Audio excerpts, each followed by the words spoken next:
Bakit masasayang, Mami? Ang ganda naman. Nung maganda, mukha kang bruha dyan. Mami naman eh. Sinasabi ko lang yung totoo. Sabi nga sa akin nung gumawa nito, ang ganda-ganda ko daw eh. Pretty. Ikaw talaga, alam mo ba yung pinambigay ko sa yung pang Brazilian mo? Pambili na natin ng isang sakong bigas yun, anak. Di mo nang isip. Mami, di pag wala tayong makain, Mami, kainin natin tong buhok ko.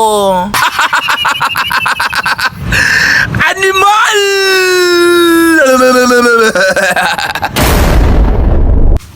Kanina ko pa gustong kunin tong puso ng saging na to. Taas-taas naman kasi. Paano ko kaya makukuha to? Wala akong hagdanan. Ang dali nga. Baka meron ditong mas mababa. Uy! Ayun, perfect! May saging! Wala, ang sarap! Panlaga na to! Kaso paano? Hindi ko maabot. Wala kasi akong hagdanan eh. Sandali nga. Baka meron ditong pwedeng tungtungan. Naku, saan ako kukuha ng hagdan dito? Mami! Oh, baby girl, saan ka galing?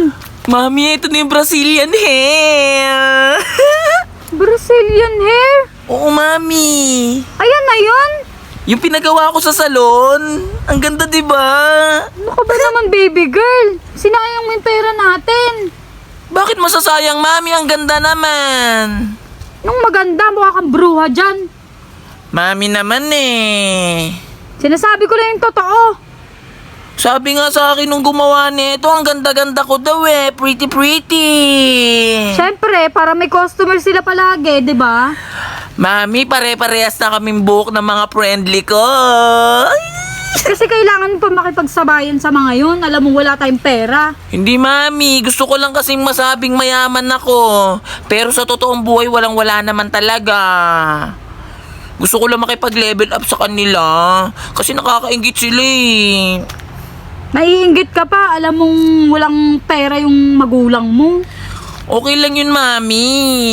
Ang mahalaga, nakasuporta kayo sa akin. Talaga to si baby girl. Kung ano-anong mga naiisip nito. O, Mami, check mo yung Brazilian hair ko. Naiingit ka lang ata sa akin, Mami eh. Ay nako, walang kainggit-inggit sa itsura mo. Tingnan mo. Ang mukhang ganda. bruha dyan. Tignan mo, Mami, oh. Yung buhok ko, Mami, parang tanso. Ayan, oh. Tanso nga, tas mukhang ewan ko sa'yo. Parang di nagsusuklay. Mami. Tuwan-tawa talaga ako, Mami. Ikaw alam mong wala na nga tayong kapera-pera. Inuna mo pa yung pagba-Brazilian mo na yan. Sinayang mo lang. Mami, ano ka ba? Ang pera madaling mabalik yan, Mami. Isang tulak lang yan ni Papa sa trabaho, babalik na agad yan. Anong tulak pinagsasabi mo? Tulak, di ba nagtutulak siya ng kariton? Kala ko kung anong tulak yung pinagsasabi mo eh. Mami, nasa isip mo ha. Ikaw talaga, alam mo ba yung pinambigay ko sa yung pang Brazilian mo? Pambili na natin ng isang sakong bigas yun, anak. Di mo nang isip. Mami, di pag wala tayong makain, Mami, kainin natin tong buhok ko. Ganun na kasimple yun eh. Talaga, isasangag ko yung buhok mo na yan. Sasabunutan ko yan. Mami, ang ganda. Ang pretty ko na. Talaga, baby girl.